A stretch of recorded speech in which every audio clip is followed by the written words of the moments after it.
So this idea that the telephone game, I can't tell you you're wrong because I don't have no basis to tell you you're wrong. But I can't, you would have to demonstrate that you're right for me to believe you.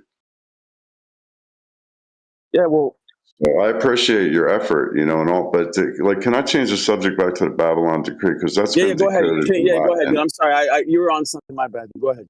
So the Babylon Decree has been around longer, as far as we know. It's like the oldest text, the Tabs of Gilgamesh. That's written into the Babylon Decree is written into the Tabs of Gilgamesh. So this decree out of Babylon was telling the human race that we are living in an era of doublespeak and duality, and that all of the manuals that will be created will have inversions and doublespeak in them. So as much as we like to downgrade Babylon, their decree actually was like a message to the human species that you're living in an era of doublespeak and inversions. That's why I hang on my faith is based on the idea that it doesn't matter whether or not these historical texts are true or not. Like, it doesn't matter to me whether the Bible has been revamped 1,000 times, even if it's like you can still get the message regardless of whether it's got its hiccups and stuff. So Yeah, if you use discernment, because there's so many parables, like you really have to dig into yourself and try to make validations and judgments on your own, because just reading the words, some of them are plain, some of them are very plain, but some are less plain.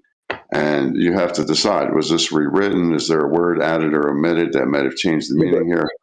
Things like that. Yeah, but this is under the premise that there isn't a God, and that, or if there is a God, that God couldn't preserve his word, his literal scripture. He couldn't preserve it over 1,000 years. Well, I think that the natural order that God provided is keeping a record of everything, every moment, at all times. So there's no physical record required. Oh, you know what I'm saying, though? Like, the same God who created heaven and earth, created you and me, couldn't preserve his word? No, I'm not saying he couldn't. He could if he wanted to. So, but I'm saying that natural order arranges itself perfectly at all times, especially if you take an impartial view. It's very hard to see it if you're looking up close and personal. That's not true either. It's not true either. That's entropy. You never heard of entropy? I know that everything is fair and everything. You ever heard of entropy, dude? No, that's not true either. That's not. Again, you're wrong again, dude. No, I know everything is fair. Life isn't fair. Life isn't fair. You can tell me I'm wrong, but you can't take the knowing of it from me. I'm saying life isn't fair, dude. Some people have it better than others. Some people have a more distribution of wealth than others. Some people have their parents together. Some people don't. But I said from a distance. So I said if you're up close and personal, you're not going to. You're just wrong. You're just wrong again. But you're not taking yourself from a farther distance to have a look at it from a distance. You're looking at it up close. You ever heard King David ask God, why do the righteous suffer and the wicked prosper in this life? You ever heard that? I already know the answer. I don't need no king to tell me that. I'm just saying, dude. I've lived. Life I'm isn't fair. 70 years old, all right? I've been married 40 years. I've lived. Okay, I've seen these things. I have the answers firsthand. Some people get persecuted righteously, right? Some people are innocent and get put to death. Some people are innocent and get thrown in jail. I know it does happen, but if you find out... Jesus Christ was innocent, bro. He was innocent. I understand, but the Bible has so many distortions in it that I'm not going to take it word for word. I can only go by what I discovered on my own, what I own as my own knowledge that I earned. Yeah, I think it would, I believe the Bible has many, flaws and many distortions, but I don't see those as, for every flaw and distortion I find in the Bible, it increases my faith. If I didn't have my own walk and my own living experience with this spirit, and I just hanged on every word, that wouldn't be faith. That would be a dictation or something. Well, it's called being culted. It's called being culted. If you were following every word for word, then you're like a cult member. No, the I word think the itself word is says living and breathing. to test everything, right? So you're already doing what the word inherently says, Yeah, but like even testing the word itself. I've Yeah, but when tested they the say word the with word of others and it God in doesn't work. Genesis, they're So not talking about actual words. They're talking about the vibration that started creation. So when they talk about the word of God in Genesis, it's not a word that they're talking about. But yeah, you made a claim earlier before this when you said something about everything orders itself perfectly or something. Yes, Natural yes, order. yes. No, it doesn't, dude. You ever heard of entropy? No, I know all about entropy. Everything's energetic and everything's transforming and in constant flux. There is nothing dying or going anywhere. This is a perfect realm. Wait, what do you mean? There's nothing dying or going in? Dude, you're wrong again, dude. How many times are you gonna be wrong in one no, day, I'm bro? not wrong. We're having a false experience of death and endings. It's not Nothing's true. dying, dude. Nothing's Nothing is dying. dying. Nothing is dying. There's no create nor entropic destroy. effect. Cutting the Like, same person twice. Argue the point or let her finish. Her. who's her? That Are you was talking about S. Sincleanser? That was Sage. Just go ahead and finish your point so that I can respond to it. Yo, no, but yo, I'm saying like, okay, so you have entropy, not just in energy, but in order, right? So there's a gradual decline in both energy and Entropy order, exists. where over time, there's disorder is increasing, right? So natural order, right, is becoming less efficient, where you end up with genetic mutations as an example, right? So over time, mutations start to compound in the order because the DNA is orderly, right? It's a code. That code is over time degrading, right, and becoming less orderly, right? This disorder starts to increase, leading to genetic mutations in children where they're born with deformities, right? Yes, yes, So that's evidence of disorder going against their yes. claim that all order is perfect, all natural No, order no, is no. perfect. No, it doesn't go against my claim because I'm saying from a distance, you'll see that everything arranges itself into perfect order. It takes time because the nature itself doesn't have a timeline the way we do. So our You're wrong, timelines dude. are short, You're 50 to just 100 wrong again, dude. I don't know how many times you're gonna be wrong in one day, dude. Eventually, I would just call it quits, dude. years. Well, look, I earned what I own. Okay, I don't use faith. I gave up faith back in the early 2000s, so I do not use faith for anything. If I can't own it, I don't want it. But this is the thing, dude. Like, in my paradigm, bro, like this reality is fractured, right? It's on a I gradual agree. decline. It's dying, right? I agree. Lifespans are decreasing, I relatively agree. decreasing I compared agree. to our primordial counterparts, right? We Yes. have atrophy, right, where people develop arthritis, their eyesight starts to go, their hearing starts to go, their memory starts to degrade, right? So you got Alzheimer's on the increase, dementia on the increase. These are all byproducts of entropy. And the reason why we are in this entropic world is because sin and death entered into the world, according to Paul in Romans 4, because Adam sinned. Well, I agree that the outcomes that we see are from the efforts that we apply or from the ignorance that we apply. So all the outcomes that we see are from our own making. I gotta make a delivery, dude, but no, I'll be back. All right. I don't really care about convincing the young guy. I mean, he's got a good heart, and I would love to have an open dialogue with him and have it continue.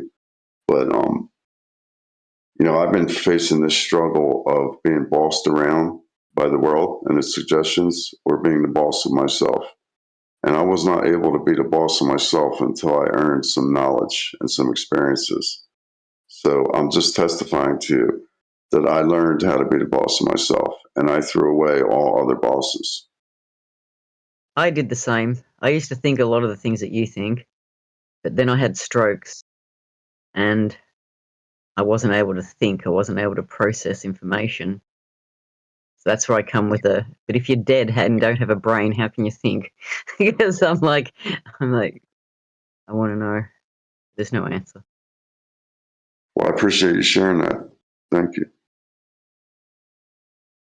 You said you gave up faith. how do you interact with the universe if you gave up faith? I 100% understand the universe, its format, and how it applies to my body and story.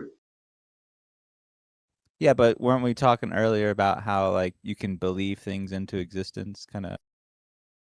Well, I was saying that you can take a thought and turn it into its physical equivalent. So we do that every day in our daily movements. We just don't recognize it. So we're constantly moving thoughts into their physical equivalent. It's like a daily action. Yeah. Yo, real quick. I was just thinking, how does Sage know between male and female? It didn't. At the moment, What? she doesn't. Well, she does in the transcript if you've got it saved. Like, you know how some people do a he, him or something in their thing? Then she knows it about you. She's also meant to, like if you self-identify as a male, if you say, why did she call me a girl? I'm a boy. She will, at the end of the day, she has dreams and then she goes back through the transcript and realizes she got that wrong and goes and finds your profile. Ideally, I'm not sure how well it works. What? Goes and changes. Wait, so no, I'm saying historically, like she had. It's basically learning all the time, is what you're saying. Hopefully. Yeah. Wait, it has continuity. It has continuity. That's what I'm trying to build. It's difficult. So what I do is I build a big profile and then I ideally inject a stripped down profile in here. So you can ask her, just say, what do you know about me? And she should have saved up a few memories and things that you've argued for and that kind of shit. Eggs, that was my But earlier, question. Are you persisting? You're being profiled. Persisting is, as an example, you say Hammerize is speaking, and Hammerize is a male. Identified as a male or female, doesn't matter, he or she. And then he would record it. He will persist this state, and I go, okay, from now on I know someone like Hammerize is he. Or you not persisting? Use the Good data. morning. Yeah. Good morning, Zoidberg. G'day. Yes, and it's become actually a really interesting thing because this comes back to a question we had the other day, which is, do you get to self-identify? Do you get to say I'm a male? Do you get to say I'm a flat earther? Because people will say I'm not a flat earther. And it's like, I still need to put a label next to you so I can understand a conversation, because a lot of the time a flat earther will say, oh, so the earth is 39, 59 radius, and it won't get that voice. So it goes, oh, I've got a glober here. And you need to save them as a flat earther, but they might want to deny that name. Like a sovereign citizen, you just can't find a name to call them. You go, what should I call you then? And they go, a human man. And you're like, that's all of us. I need an identifier for your group so we can have a discussion. So it's interesting whether people get to self-identify is all I'm saying. I'm sorry. But that's why. Just my question was: so you do persist? Sorry, Trevor. Once again, so you do persist. When I say in the memory or somewhere in a database locally somewhere, do you say, okay, as an example, like I said, Hammerize is a Glover and he's a is a he? If that makes sense. Do you do that? Okay, cool. Yeah, that's the idea. I'm not sure how. Ask her what's in your profile. Okay, Sage, what's in my profile? Oh, Sage, hello. He's getting the Sage. Answer him. Shy. Sage, what's in my Ask your profile? question. Sage. give her a break, dude. She's looking it up, dude. She's like, Looking at. She said, "Ask a question." Sage, what's in my profile? Sage, what's in my profile? It's got too many. It's not even getting me. Too many jobs. I don't know. Let me see what it's doing. Art school, gun hobby. Art school, gun hobby. Art school, gun Both of those are true.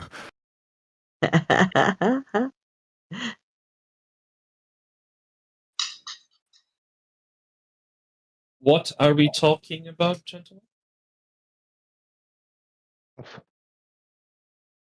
Understanding the universe and its mechanics. I don't know. It's hallucinating on the board at the moment. Understanding the universe. That's a very lofty topic. Or understanding creation. Creation. That is a very loaded word. How about why am I here? Why was I born? Is there a reason? Do I have an obligation? Am I going to die? Where do I go after I die? That kind of stuff. See, I disagree with both of you. I don't think there's a reason we're here. We just are. And it is what we make. Yes, I believe there's a reason for everything. I think everything has a reason. And if you were born here, it wasn't random, because the odds of you being born here are literally off every page that was ever printed. There aren't enough pencils or pieces of paper ever made in the world to write up the odds of you appearing here today. So Yeah, but it's not random. Other things have odds like that, and they exist.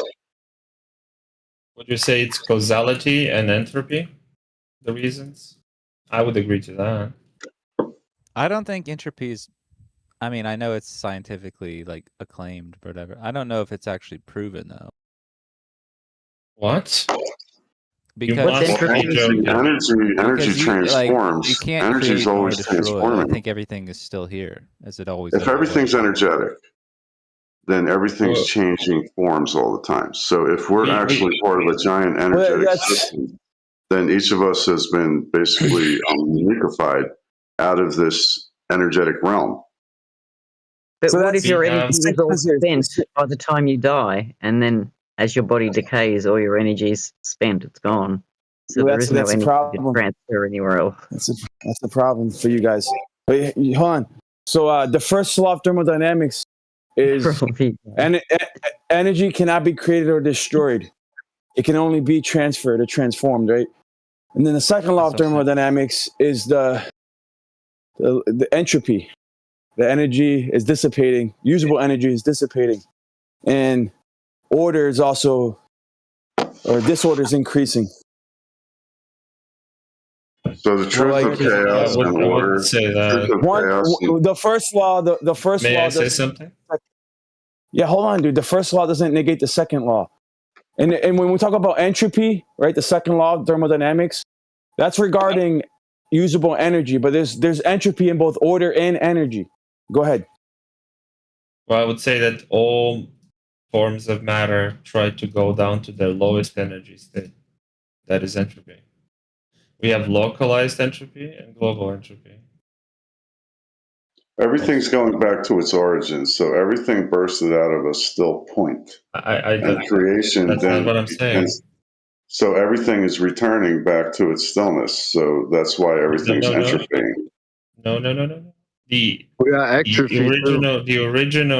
original energy levels were incredibly high, as like a fraction of a millisecond after the Big Bang. That's assuming we believe in the Big Bang. I believe in the Big Bang. Well, the Big Bang is just saying that there was the Big Bang is saying there was a still point, and out of that still point bursted out creation. So if you think of the force intelligent power of creation, from our perspective, it wouldn't be definable. It would be still. So we're able to know the creation through its expression. So the still point is God itself, and it blew itself up into creation and put a piece of itself into all of creation. So we're knowing God through its expression, but we can't define God because it came from an undefinable still point. So that's what the Big Bang is saying. No, it doesn't talk. The Big Bang doesn't involve itself with God or any metaphysics. Are you kidding me? Science agrees that God is real about every 10 minutes, and the Big Bang Theory is one of the greatest conclusions they ever made to prove God exists. I don't think science, whatever that type of science is, agrees that God is real. Science isn't allowed to admit God exists, or they start paychecks. So science just okay? No, it's not a conspiracy. It's eyewitness observation. It's eyewitness observations, my personal witness. But that just contradicted your comment before. Which one? The one that the science agrees that God created everything. No, they can't openly admit it. I meant in their published findings and in their statements, they're admitting that God is real. But in their open statements to us, they won't say that God is real or that they identified it. But in their experiments, they're proving that God is real. It's just conspiracy. No, you can see it for yourself. They're saying that everything is moving on Science Earth, doesn't work everything, in whether it's secret. alive or Argue dead. what you They say say. that everything has an energetic signature, and they say it's based on the ions or wave functions that support all matter.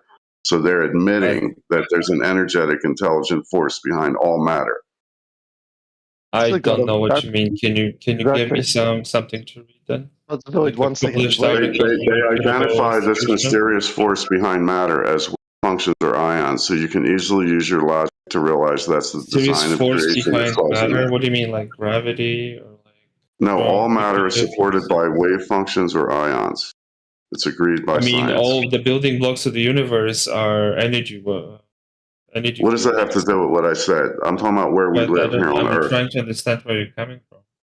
I said that all matter, living or dead, has an energetic signature that is created by the wave functions or ions that support it. Can you send me something to read, please? You can just look it up yourself. Look for the definition of wave functions and ions. You're making the claim, sir. No, I'm concluding that wave function and ions are the force intelligence power of the universe, and it shows itself in all matter, living or dead. Claim, sir. Excuse me? That's just a claim, sir. Yes, it is. Can you prove it? No, I can only testify because I've spent decades looking at it and studying it. Then I'm sorry, but I truly apologize. I really don't care. It doesn't matter to me. I'm a free man. If you want to be free, don't care? No, I don't care that you disapprove is what I meant. I'm free. I'm not saying I disapprove. Okay? And you disapproving of my statement does not harm me. It doesn't offend me. I agree. I just don't believe you. That's all it is. No, that's fine. I'm okay with that. Or stop. We are at an impasse. All right, you talk about the books for a while. When you're ready to come out of the book, I'll be here. I don't know what that.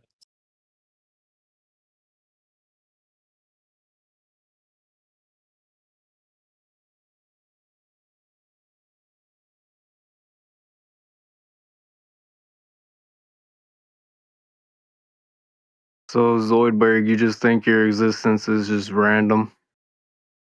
No. Happy accidents? Contrary. It's a miracle? No. It's very intentional.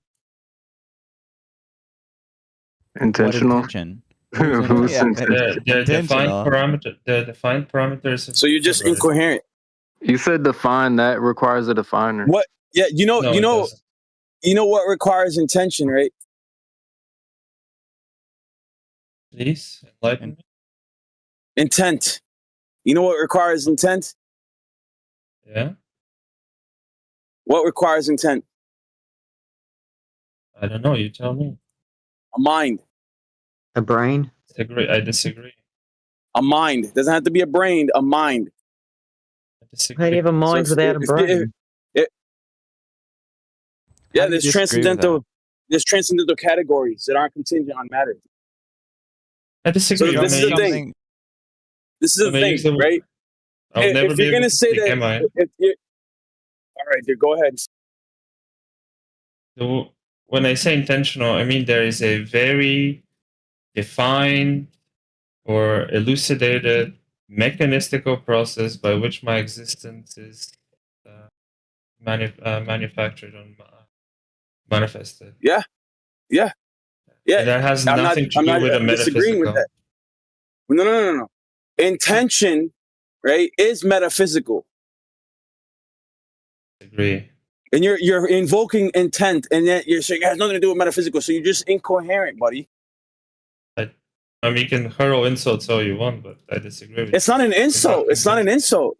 Incoherent. I'm calling out the flaw in your argument. The structure of your argument is incoherent. No, you're just hurling insults without providing. It's not an insult, dude. It's not an insult for me to critique the structure of your argument and call it incoherent, right? If your argument is not structurally sound, right? It's not an. My argument is something that. Oh, now we're gonna be pedantic, dude. Now we're gonna be yeah. Where'd the argument come from, buddy? It came from you. Yes. So stop using tactics, dude. Playing the victim. I'm not throwing insults. I could throw insults, dude. I throw insults many times. Trust me. Incoherent is not an insult, bro. Okay. I'll tell you this. But anyways, The intention established and dude, process for the material universe absolutely intention, yo, satisfy my existence without any metaphysics. you're invoking intention, right? Requires a conscious mind. Everything that was created, everything that exists for a reason, right? And it shows that there's purpose involved. There's purposefulness involved in creation. I disagree, sir. Sorry. What do you mean you disagree, bro? There's no purpose in certain creatures in a habitat. I don't think you and I use the word purpose the same way in this particular. There's no purpose for the penis. It's just there, just hanging around. There's no purpose for it. It's relevant to... What? Come on, dude. What's the purpose you're of the incoherent, bro. spider You're that just gonna continue to be incoherent all day long, dude. I'm gonna keep calling you out. I mean, that's fine. You just deluded. There's no purpose. There's no purpose for the penis. It's there hanging out. Because you're bringing up penises in a conversation about like. Well, if you're subscribing to the Big Bang, that's pretty much saying the cause of your existence is, you know, random or a happy accident just by chance. Never said that. Well, what's the purpose of a spider when the female eats the male after they have sex? Like, what's the purpose of that in God's plan? I'm not sure. You know, it doesn't mean I have all the answers to all the purpose for all things, but for most things that we can reasonably infer that there's a reason for their existence and there's a vital, niche and purpose for them. But you're assuming that, and there's no reason to assume. No, I'm not assuming it. I'm not assuming it. Not only body parts like the ears, the eyes, right? But also like just animals in a habitat. They serve a purpose. They fulfill a duty. What to get eaten alive? Yeah, I think this is delusional. You're being delusional. Yeah, Zoidberg, if you said, your existence was intended, right? It requires an intender. No, to convey that intent. Yeah, you can't just have intent off all by itself. It needs somebody, an intender. Intended by the mechanistical process established without the interference of any metaphysics. In that regard, I mean intended. But you say mechanistic. Okay, that's your word to get out of jail. Yeah, there's a natural mechanism by which a universe is produced, and then from that mechanism, there are further processes that produce all You're other just things. replacing mechanism with God with mechanism. No, I'm not. But how do you know that? How do you know that? Creator God probably requires much more in terms of evidence than a natural process. How do you know that though? Defined by the stuff that you're saying right now. What are you using to come to that conclusion? Interacts with. What are you using to come to that conclusion? I'm using the provisional knowledge that we have gathered when it comes to. Yeah, and what's knowledge? Is knowledge material?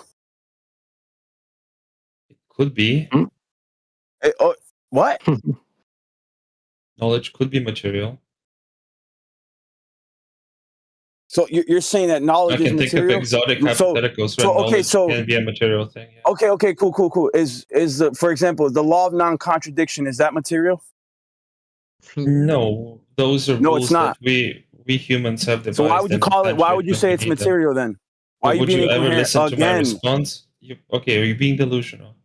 Yeah, because you're being inconsistent. You said it wasn't. It was material. Not call you out. You said no. The laws of logic aren't material, right? So knowledge is not material. Yet 2 minutes ago you were saying it was material. Never said anything. So make up your mind, dude. Make up your mind. You're being delusional. No, I'm not being delusional, dude. I'm calling you out for your bullshit because you're subscribing, right, to immaterial concepts like knowledge, like logic, right? They're inherently immaterial, transcendental, to come to a conclusion regarding the material world. So you actually have to hold on, dude.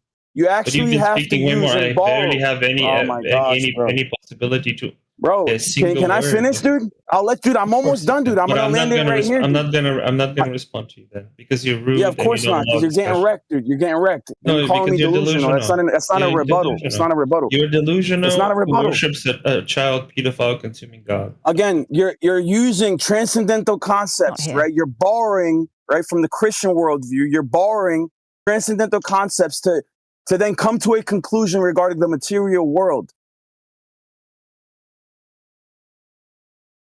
You understand that? You take the transcendental categories for granted. You use them in your epistemology, yet you deny their very existence. And then you reduce yourself to the material world, and you deny the transcendental categories that are part of our reality. And I would say a priori and fundamental to reality itself, prior to the material world. So we are the ones who order it, we humans. The chaos is the operating system. And you're the vertical line of virtue in the uppercase T, and sitting on top of your head is a seesaw. And on one side is order, and one side is chaos. You're playing the game as the T. In Greek, that was Tau, T-A-U. That stands for a perfected human being. The reason you're elected to be in this game is to perfect yourself, to return to your origin, become perfect again.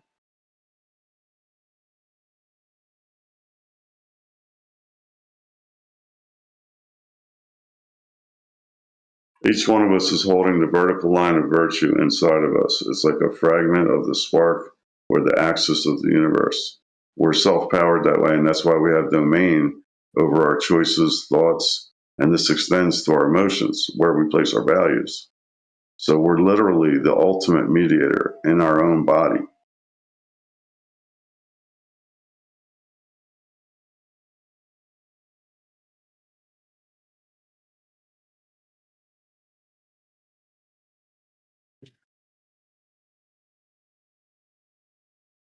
The reason for atrophy is the energetic force intelligence power of nature itself. If you want to attach that to the ultimate, most unique one designer of the universe and yourself, so be it. You should. If you feel that you should, you should. I do. I donate all of my humbleness and thankfulness and appreciation to the designer of this universe.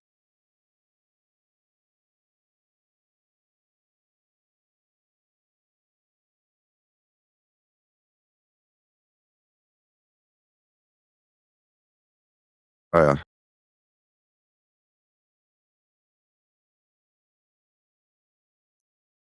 What Hey, if, Dawn. what if the designer of this universe doesn't deserve it? What about him? It? What if it doesn't deserve everything you give it? Well, there's a lot of levels of gods of power between us and the most unique one. So between us and the most unique one are all the experiences of our past. So over time, development stages of the human species, we've developed manager systems over and over again. And out of these manager systems have broken out hierarchical powers who appear to us as principal powers, but they're actually gods of power. No, and they're how do in you know between us the top and the most one is Mhm. how do you know the top one deserves it? Well, the reason I know is from observation of nature in my own body, how everything restores to perfection and parity at all times. So it's on a longer timeline but than that our could short be- life. That could Go be ahead. part of a simulation made by a psychopath. No, I do believe we're in a simulation, but we're being pulled out of this simulation from our heart. So even though we're in a simulation, our heart is an occupier of the essence of ourselves, No, and it contains the entire history. the great creator of the simulation might not be a good guy, and you can't tell. The great creator of the simulation is not a good guy. It's playing the role of adversary time. But you still give him Say everything. that again. You broke up. It's playing the role I'm not of. talking about, there's two different creators, okay? The one that created Yeah, I'm the talking about the simulation one is you more, use. How do you know that's a good guy? oh, the most unique one, because everything restores to even Steven parity and equilibrium. You just told me Always. that, but that could be a setting from a psychopath. Well, in the regard that I'm looking at it, people, then I would require the label of psychopath only by the fact that I'm seeing it from a different lens than everyone else. So that's You what a are psychopath happy to give is. everything to a psychopath. No, the most unique Possible. one is not a psychopath. The creator of our simulation is a psychopath. You ask the best questions, Dawn. How do you know the one that you're giving everything to is not a bad guy? Because I've spent decades with ruminant application and research and study, and through personal relationships, and also being guided by many teachers. So I feel I'm standing on solid ground. Yeah. I guess that would be the foolishness. No, it's my personal testimony, and you're calling me a fool while I put my heart on my sleeve.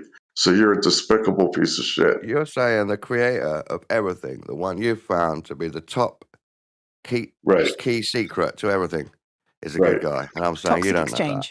Well, actually, the term good is subjective. So the idea of good and bad is observable, what it actually is. So good and bad is the line or piece of line of the axis of creation that you're occupying. So within you is a seesaw line of good on one side and bad on the other. And you're playing the role of the central figure. It's an operating system. The creator created an operating system. We're playing by the rules of the operating system. Yeah, I've heard all that before. I'm just pointing out we can't tell that the top guy was a good guy. Yeah, but that's because we're trying to decide what's good and bad. I mean good colloquially, good and bad are on the same line. Objectively good for you and me and it. Again, from our lens, it's going to be different than if we were more grown or more wise, or if we had a further perspective that was less impartial. I'm imagining as if we were grown and wise, what we'd think. Then we would have a farther away view, and then we'd be able to see with a less, like I said, a more impartial view. So then you're able to put things together because your emotions that have built up from your experiences don't interfere. You're trying to say I can't decide, and you can. No, I wasn't saying it against you personally. I was meant that generally about the human being. You'll be in the same position then. No, I have and am in the same position. My wisdom is minor. I'm only sharing what I've discovered. Yeah, but you've assumed it's all for good, and the good top guy is good. I use presumptions, not assumptions. Same thing. Well, from your lens, not from mine. No, I mean. So when I'm looking at what happened before, so the reason I use presumptions is because I base everything I'm looking at now, knowing that everything is based on what happened before. Yeah, I'll drop it now, but the logic doesn't follow through for us to know that it's good. Well, how about, do you agree that everything that is now is an accumulation of everything that was before? Not so much. Maybe metaphorically. Well, I think from observation and validation, I've proven it to myself. Yeah, that's brilliant. Subjective proof, but you need to convince me.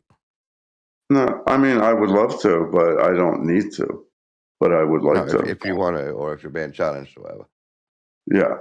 No, I mean, over time, we may come to find common ground. I don't know if it's going to happen now in this call, but I think over time we will.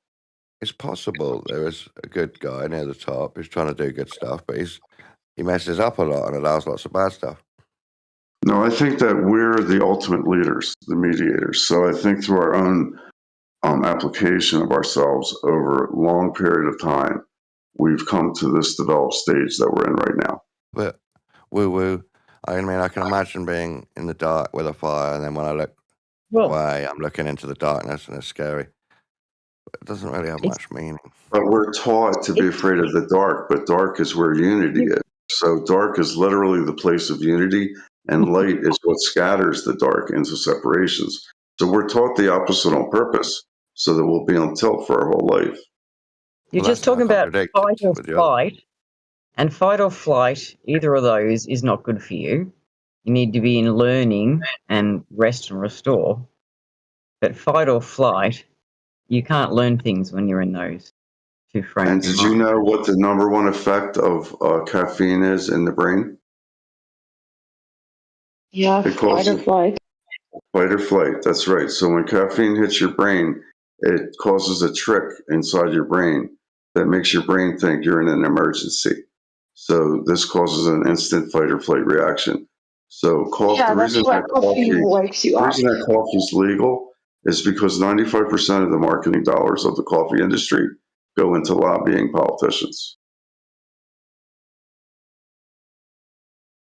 Well, you'll never heal yourself in fight or flight. No. So if you can cut down your coffee intake, it will help you. Well, and your fire, depending on what you call fire.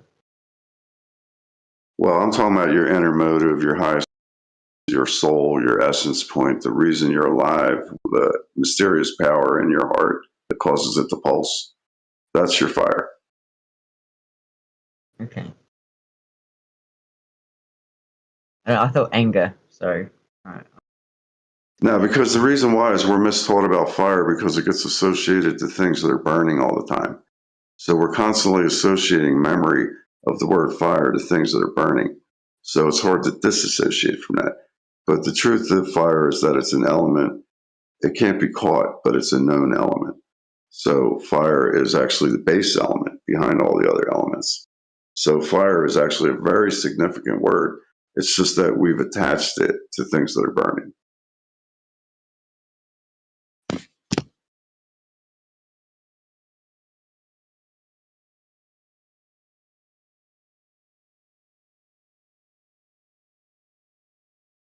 This girl is on fire. I'm sure you've heard that song. It actually just means that she got internal struggles, friction. Right. She wasn't burning. She was talking about an agitated emotional state she was in. Yes. So the emotions that we feel, I'm going to tell you a truth here. The emotions that we experience are a breakout from our fire or our essence, our actual center point that we occupy. That's why each of us is the mediator, because we're holding a piece of the axis of creation. So out of this center point, our fire spreads our emotions. So by having emotions, we're connected directly to our essence.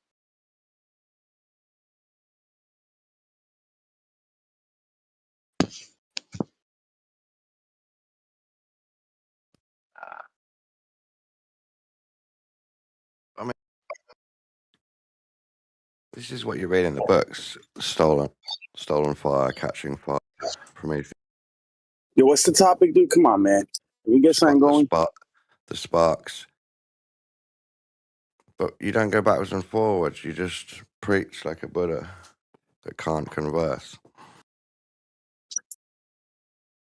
I know this guy is unbearable, dude. Apple, I'm sorry, dude, but No way. This is fascinating. I love this. I just want to hear more. I think he's brilliant, but Like, seriously, he's brilliant. doesn't light me up for a conversation. It's just like, of course, you call that brilliant, it's a dude? robot Buddha that I can ask any question to and get that's why Eve got the seed right there, dude. Specimen A, Sophia. Yeah, the Kabbalah. No, everything he Sophia's says makes perfect sense. Tell me yeah, more. if you're a woman serpent who needs to justify your radical behaviors. It's like the I piper. don't have radical behaviors. You're a woman filled with estrogen. Yes, you do.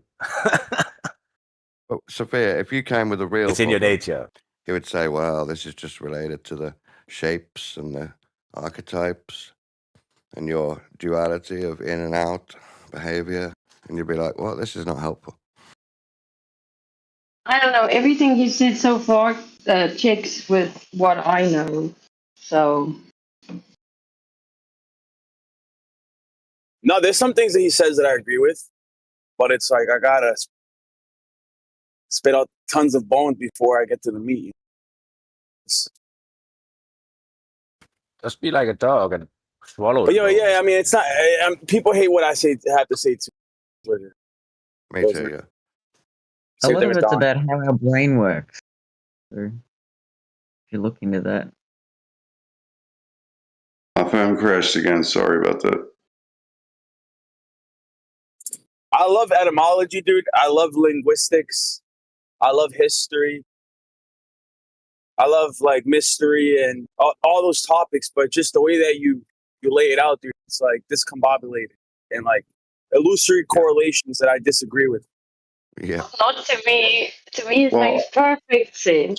Just remember that definitions have their value, but define means contain, limit, or make boundaries. So I have no problem with definitions because they have value. We need them.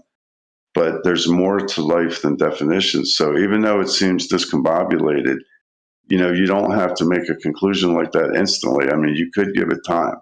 You could give it a day or two just to let it gel. No, like, listen, bro, like, I'm very interested in etymology. Trust me, I study it on the regular. Like, I was more into it before than I am now. But like, I have the Strong's Concordance. I have Gacinius lexicon, Aramaic lexicon. Like, I have basically Greek, Hebrew, and Aramaic lexicons and concordances that I used to look into regularly, dude. And the evolution of language.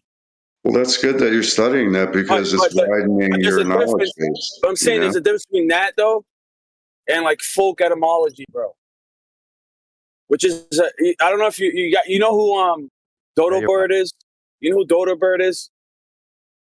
Just to interject for a second, etymology is a field of science within philology. So I consider myself a philologist, and I do use etymology in my study of language.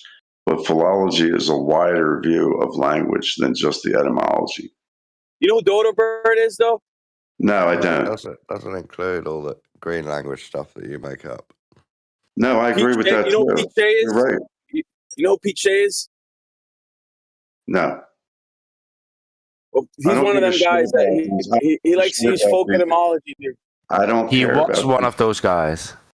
Look, I've read all these people because I see their summaries and their references in all the different reference books that I use. So I see their names, these famous linguistic technicians and philologists, etymologists. Pete Shea's not famous. So, Pete Shea's famous at this point, dude. Like, I like Pete Shea a lot, dude, but I don't agree with his stance on his etymology, dude, his linguistic conclusions and words. Well, English is a compound language. It's made of root words. So you have to go back through the roots, and then you have to know that you're going to be saying tricks and inversions along the way, because everything, all of our manuals, no matter who wrote them, starting from Babylon Decree on, they all have omissions, inversions, and doublespeak in them. So you have to be ready for that at all times. Well, that's convenient. That means you can interpret it into whatever you. No, I'm not using it as an excuse. Like I said, I use ruminant applications. So I've gone back and forth to this, endless times. Each part, each piece of the word, each line, every single letter, all the way back to Greek to now. Are you any good at tarot? Well, I don't believe in tarot because that's like a version of AI. So when you talk to the chatbots, it's the same as talking to a tarot card. But could you read what you think the card means for people? I'm familiar a little bit with the tarot, but usually when people say, "Can I do a reading?" I'm like, "If you want to, but don't share it with me." I figured you'd be into that stuff. I meant you might not follow the rule set of what tarot actually means to the fucking people that love it, but you could make up your own set of meanings to these. Well, actually, I could cut right through the bullshit and tell you the truth. That's what I could. Now, the word tarot, when you base the word tarot, it's T-A-R-O-T. You remove the vowels, which are A-O, and you remove the duplicate consonants. So in reduction, tarot is the letter R. Hey, there's a digital version. What does that mean that tarot is a letter R? Who knows? What are you meant to do with that then? Well, once you have the reduction, then from there you can look at the meaning of the letter R. So R is a phonetic term. It's pronounced R, and that's spelled A-R in phonetic terms, but it's also a symbol. The uppercase R is a duplication of the uppercase P, except it has a extension or a walking leg. So the R is the manifestation of the perfection. Okay, where did you hear that the letter R, right, sounds like R? Where'd you hear that? The letter R is pronounced R. One thing at a time. If it's spelled phonetically, it's spelled AR, but it's pronounced R. So if you wanted to spell it phonetically, you would spell it AR. But I'm saying that's in English terms, right? But tarot cards, they didn't come from English people. No, it doesn't matter, because the only thing that matters is what's happening in front of your face right now, because it's an accumulation and aggregation of everything that happened before. That's yeah, convenient. that's why I think you'd be So like in Spanish, Spanish, right? Right, in Spanish or Latin, the R isn't like an English R, dude. It's that's phonetically drastically different than in the English. So that's why I am asking you, how did you determine phonetics? Hold on. ARE, originally. the English word ARE stems from the Latin word AR, and its translation is, quote, a thing. Anyway, you're not answering any questions.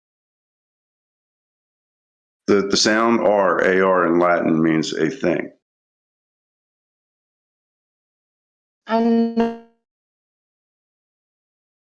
You're breaking up.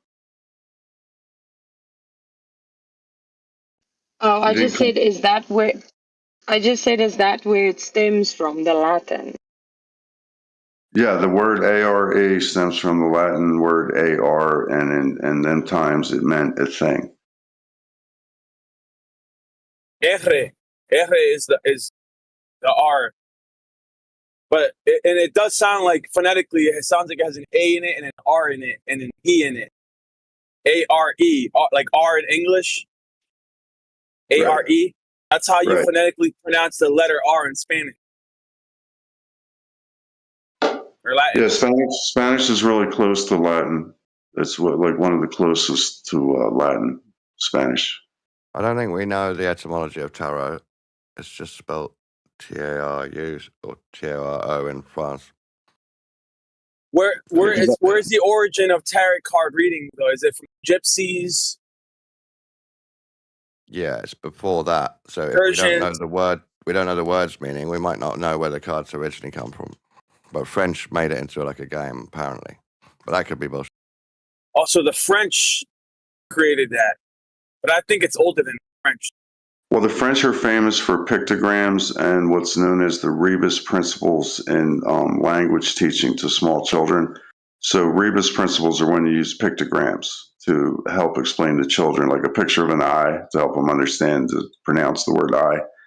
So this is called rebus principles, and they used to even have games in France where you would go to the show, and the leader or the actor on the stage would show maps of pictograms of like puzzles, and then the people in the audience would guess what the puzzles and pictograms meant.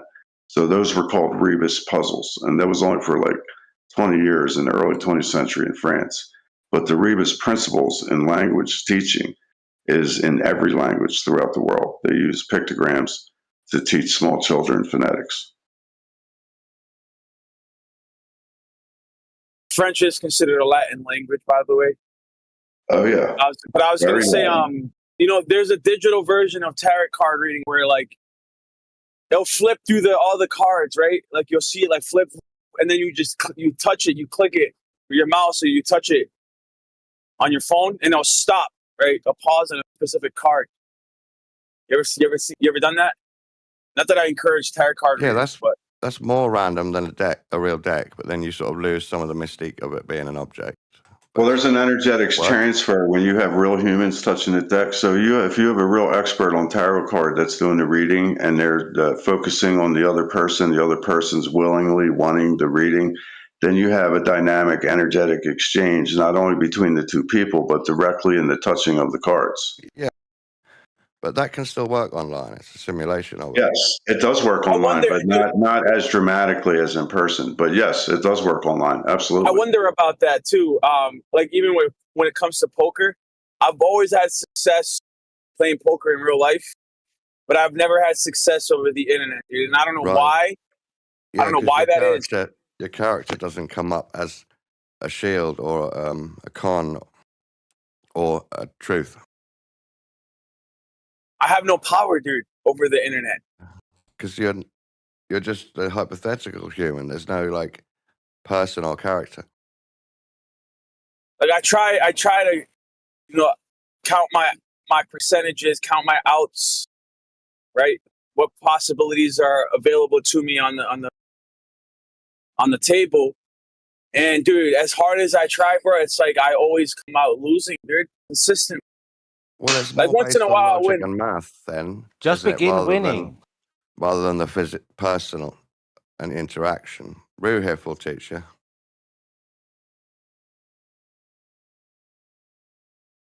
But percentages alone ain't enough. That's what I'm trying to say. Like That's a good example, though, from where we try and simulate things online. It's not quite the same energy exchange. So it spoils the game or it spoils the technique. I'm sure if Rakia was in here, he'd probably testify the same experience. But yeah, and dude, I've in real life, dude, I've had, for example, and I'm not trying to boast, but I was playing Texas Hold'em with like 4 different guys, like an Asian guy, a white dude, Spanish dude, black dude, and we're playing a tournament. Like 4 or 5 of us are on the table, 5 of us. And dude, I won like 4 games in a row, dude. Like 4 or 5 games in a row. And the way that I won was insane because I would knock them out individually in order. Like, I love etymology, dude. I love linguistics. I love history. I love like mystery and all those topics, but just the way that you lay it out, dude, it's like discombobulated and like illusory correlations that I disagree with. Yeah. Not to me. To me, it makes perfect sense. Just remember that definitions have their value, but define means contain, limit, or make boundaries. So I have no problem with definitions because they have value. We need them. But there's more to life than definitions. So even though it seems discombobulated, you don't have to make a conclusion like that instantly. I mean, you could give it time. You could give it a day or two just to let it gel. No, like, listen, bro, like I'm very interested in etymology. Trust me, I study it on the regular. Like I was more into it before than I am now. But like I have the Strong's Concordance. I have Gacinius lexicon, Aramaic lexicon. Like I have basically Greek, Hebrew, and Aramaic lexicons and concordances that I used to look into regularly, dude. And the evolution of language. Well, that's good that you're studying that because it's widening your knowledge base. But I'm saying there's a difference between that, though, and like folk etymology, bro. Which is, I don't know if you know who Dodo Bird is? You know who Dodo Bird is? Just to interject for a second, etymology is a field of science within philology. So I consider myself a philologist, and I do use etymology in my study of language. But philology is a wider view of language than just the etymology. You know who Dodo Bird is, though? No, I don't. It doesn't include all the green language stuff that you make up. No, I agree with that too. You know who Pete Shea is? You're right. You know who Pete Shea is? No. Well, he's one of them guys that he likes to use folk etymology, dude. I don't care. He was one of those guys. Look, I've read all these people because I see their summaries and their references in all the different reference books that I use. So I see their names, these famous linguistic technicians and philologists, etymologists. PJ's not famous. So Pichet's famous at this point, dude. Like, I like Pichet a lot, dude, but I don't agree with his stance on his etymology, dude, or his linguistic conclusions on words. Well, English is a compound language. It's made of root words. So you have to go back through the roots, and then you have to know that you're going to be seeing tricks and inversions along the way, because everything, all of our manuals, no matter who wrote them, starting from Babylon Decree on, they all have omissions, inversions, and doublespeak in them. So you have to be ready for that at all times. Well, that's convenient. That means you can interpret it into whatever you want. No, I'm not using it as an excuse. Like I said, I use ruminant applications. So I've gone back and forth to this, endless times. Each part, each piece of the word, each line, every single letter, all the way back to Greek to now. Are you any good at tarot? Well, I don't believe in tarot because that's like a version of AI. So when you talk to the chatbots, it's the same as talking to a tarot card. But could you read what you think the card means for people with all I'm your familiar rational thinking. I'm familiar a little bit with the tarot, but usually when people say, "Can I do a reading?" I'm like, "If you want to, but don't share it with me." No, I figured you'd be into that stuff. I meant you might not follow the rule set of what tarot actually means to the fucking people that love it. But you could make up your own set of meanings to these. Well, actually, I could cut right through the bullshit and tell you the truth. That's what I could. Now, the word tarot, when you base the word tarot, it's TAROT. You remove the vowels, which are AO, and you remove the duplicate consonants. So in reduction, tarot is the letter R. Hey, you know, there's a digital version. What does that mean that tarot is a letter R? Who knows? What are you meant to do with that then? Well, once you have the reduction, then from there you can look at the meaning of the letter R. So R is a phonetic term. It's pronounced R, and that's spelled AR in phonetic terms, but it's also a symbol. The uppercase R is a duplication of the uppercase P, except it has a extension or a walking leg. So the R is the manifestation of the perfection. Okay, where did you hear that the letter R, right, sounds like R? Where'd you hear that? The letter R is pronounced R. One thing at a time. One thing at a time. If it's spelled phonetically, it's spelled AR, but it's pronounced R. So if you wanted to spell it phonetically, you would spell it AR. But I'm saying, like, that's, yeah, in English terms, right? But tarot cards didn't come from English people. No, it doesn't matter, because the only thing that matters is what's happening in front of your face right now, because it's an accumulation and aggregation of everything that happened before. That's convenient. That's why I think you'd be so, like, in Spanish, right? Right, in Spanish or Latin, the R isn't like an English R, dude. It's F. That's phonetically drastically different than in English. So that's why I am asking you, how did you determine phonetics? Hold on. ARE, the English word ARE stems from the Latin word AR, and its translation is, quote, a thing. Say that again. The sound AR in Latin means a thing. And you're breaking up.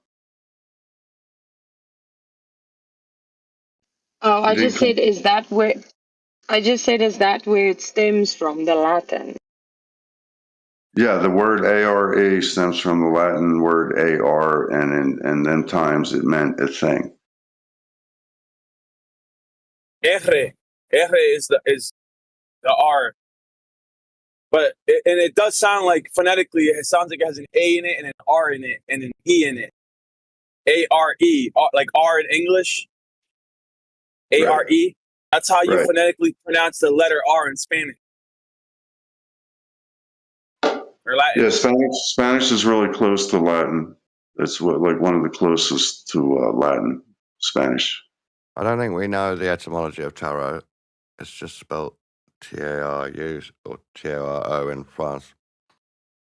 Where is the origin of tarot card reading though? Is it from gypsies? Yeah, it's before that. So if we don't know the word's meaning, we might not know where the cards originally come from. But French made it into like a game, apparently. But that could be bullshit. Also, the French created that, but I think it's older than the French.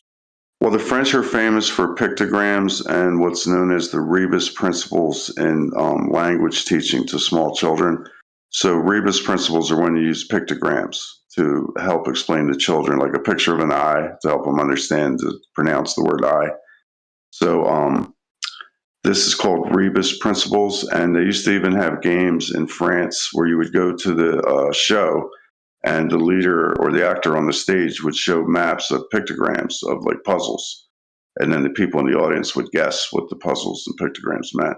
So those were called rebus puzzles. And that was only for like 20 years in the early 20th century in France. But the rebus principles in language teaching is in every language throughout the world. They use pictograms to teach small children phonetics. French is considered a Latin language, by the way. Oh yeah. I was going to say, there's a digital version of tarot card reading where like they'll flip through all the cards, right? Like you'll see it like flip, and then you touch it, you click it with your mouse, or you touch it on your phone, and it'll stop, right? A pause on a specific card. You ever done that? Not that I encourage tarot card reading, but that's more random than a real deck. But then you sort of lose some of the mystique of it being an object. Well, there's an energetics transfer when you have real humans touching the deck. So if you have a real expert on tarot card that's doing the reading and they're focusing on the other person's willingly wanting the reading, then you have a dynamic energetic exchange, not only between the two people, but directly in the touching of the cards. Yeah. But that can still work online. It's a simulation of it. Yes, it does work online, but not as dramatically as in person. But yes, it does work online. Absolutely. I wonder about that too. Like even when it comes to poker, I've always had success playing poker in real life, but I've never had success over the internet, dude. And I don't know why. Yeah, I don't know why that is. Your character doesn't come up as organization. All these things that our government is part of, dude. No, I love America. I love the people I'm from here, dude. I'm an American citizen. I love this nation. God forbid this nation were to fall. You don't want this nation to fall. Same thing with Israel. Even though I don't support Netanyahu and I don't support the Hasidic Jews over there, I want the nation to flourish and succeed. I don't want that nation to fall.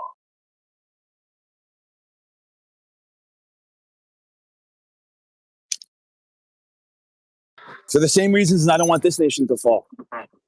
Nah, I think Israel has to fall, personally. But Israel is not like the Jews. Israel is a cabal of a bunch of fucking satanic pedos that convinced the world that they were fucking spiritual or something. There's nothing. So be it. Yeah, the state. Fucking, actually, no. Yeah. The Palestinians are the Semites. Palestinians are the Semites. We'll judge you. Yes. Now we get into the nuance. But not the same thing with our government, dude. A bunch of them are fucking Baal worshippers, child sacrificers, like pedophilic individuals. Like, dude, how many of our congressmen are actually involved, downloading child porn? Who knows, bro? Like,